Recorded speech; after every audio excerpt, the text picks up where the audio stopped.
Why is there an Army S&T community? What is our raison d'être?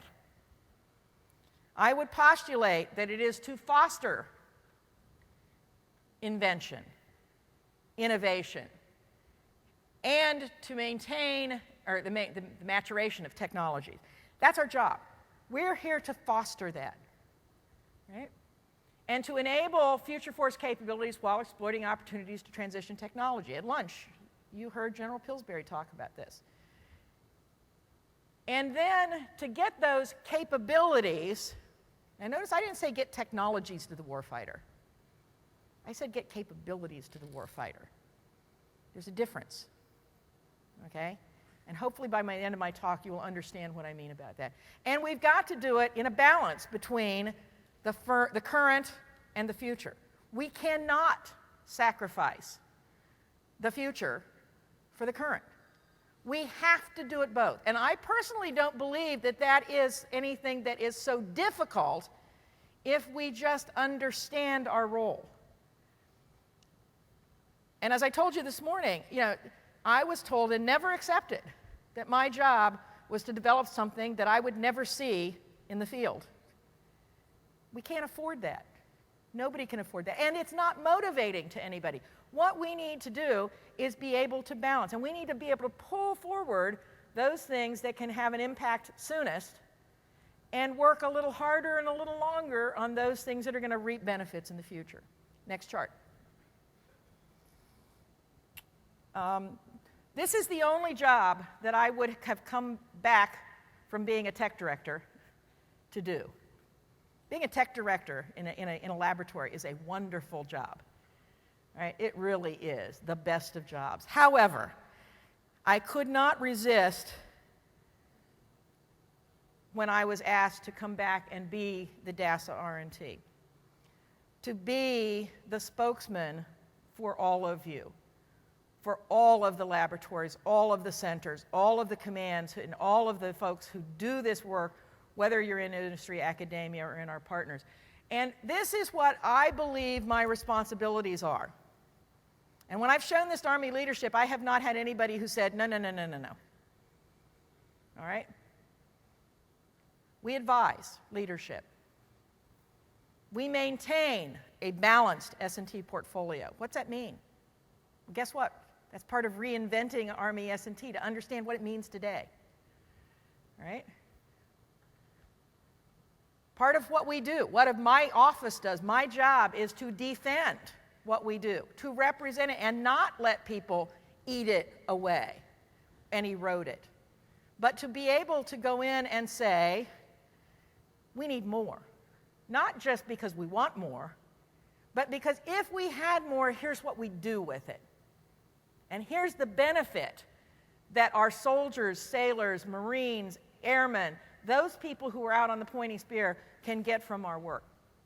We provide policy and guidance. I am not here, DAS R&T is not here to execute any program. And I don't mean, I mean make it happen, okay? We are not the people who do the research. We're a headquarters organization. But what we can do is provide leadership and better guidance and better focus so that you all understand what we are trying to achieve, and that instead of looking at it from just your small perspective, you look at it from the bigger Army perspective. That's our job, to tell you guys and gals that. And oh, by the way, let me ask a question. How many people have read the documents that General Vane talked about this morning, starting with the Future Capabilities document? Okay, folks, you have a homework assignment. Go out and find those documents. If you're in this community, you need to know what the warfighter representative looking at the future is talking about capabilities that we need to have. Because that's the backdrop for what is going to be important and for what you need to be focusing on.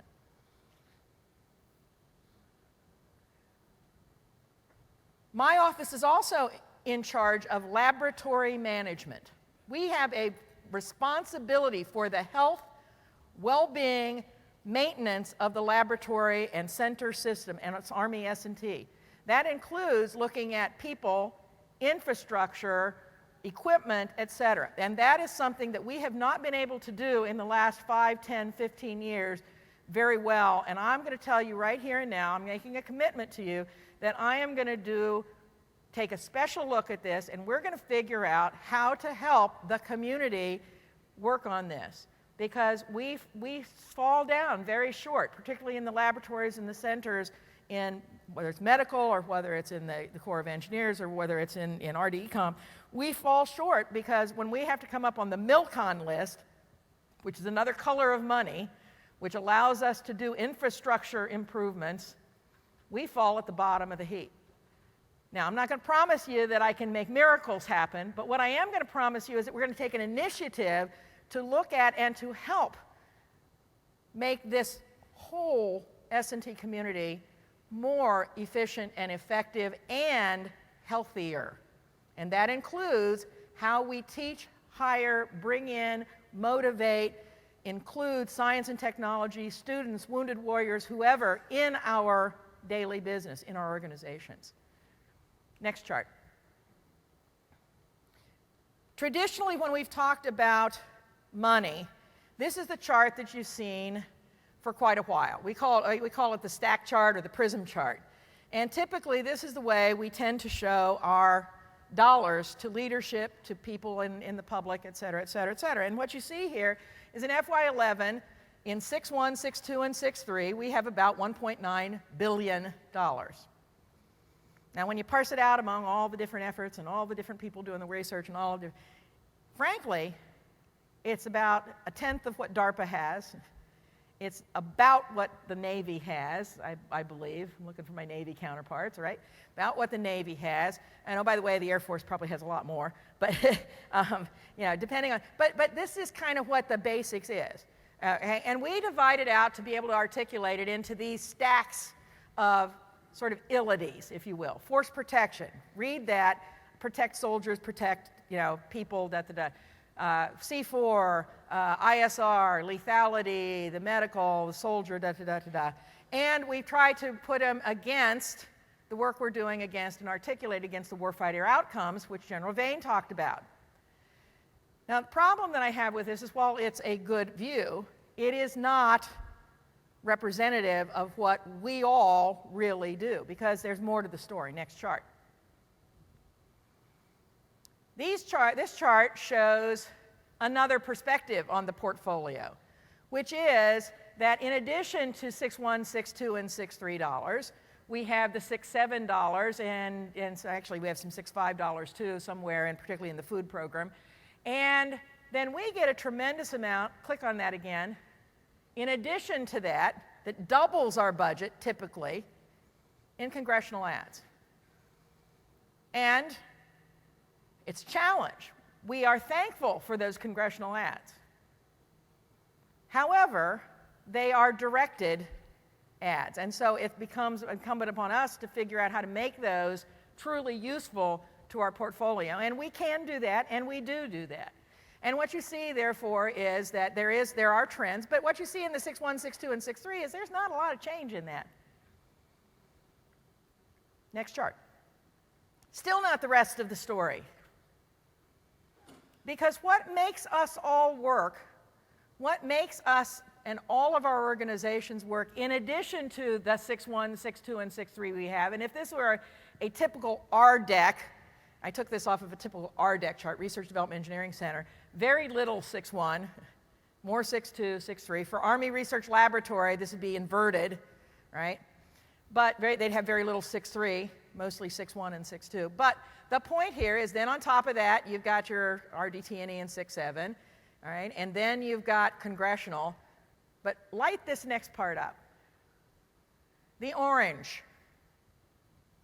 What is paying salaries and paying for work and paying for technological advances in addition to the 6.1, 6.2, and 6.3 dollars is the dollars that we get from people, customers, organizations into our laboratory system that we do customer work. We also get money often, sometimes from DARPA, okay, but there was a little glitch in that. We got to work with DARPA again to try to work better with DARPA. Part of this problem was that DARPA wanted matching funds to do anything for a while, which didn't make sense in our community, so we're working on that. But then we've got matrix support, so there's people in the S&T community and engineering community in particular who are working for the PMs and PEOs, right? And then we have other funds. The point of this chart is there actually is more money, right, than you'd think about, and we are accountable for all of this money. The results of what we do, of what our scientists, our engineers, our medical doctors, all those people who are in our laboratory systems and all the people here is a sum total. Our progress is a sum total of all of these funds. My concern, however, is when OMA funds go away, OCO funds go away, that is funds that we have been getting to support the war effort, there is going to be a tremendous pressure on the people who pay this orange bill. And guess what? We're going to be in a world of hurt if we don't pay attention to this. So, finances, getting a balanced portfolio is something that I'm going to need help with because I need to look at all of this and help you to be able to help us to be able to defend the level of work we need to do and the balance of what we need to do to get things faster to the field. Next chart.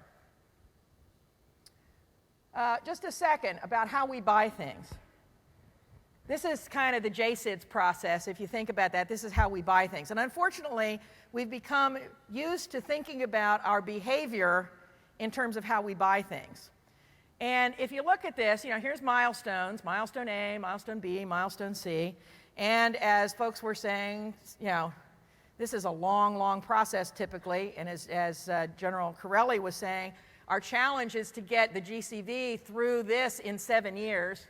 That is an unprecedented rapidity with doing a major system. But here's the deal. Where's S&T on this chart? Where's all the work you do on this chart? Off the chart someplace, isn't it? The perception of people who are wedded to this is that what we do doesn't count. It's all pre-milestone A. It's all everything that has to do with 6.1, 6.2, 6.3, da-da-da. The real work, the big money, is in between milestone B and milestone C, $6.4 and $6.5. And, oh, by the way, that's the acquisition side of the house. But let me tell you, we are part of the acquisition community. Don't let anybody tell you that you're not part of the acquisition community. We are. And the fact of the matter is we got a problem because OSD and everybody has now said we've got to do milestone A's. And we have not identified, nobody has identified what dollars we're going to spend. Guess where the pressure is going to be? Pull on the $6.3, pull on the $6.4. But we got a challenge, and we're going to have to work this, and we're going to try to work this in coordination with the whole acquisition community to solve this problem somehow. But this is a problem we've got, and we are all along here. The efforts that you folks make and that the people in your organizations, we support this whole thing, but we are not perceived as supporting this whole thing. That's why we have to change perception. And we have to behave differently, and we have to demand the fact that we are an integral part of this. It's not about the color of the money. It's about the contribution and the result.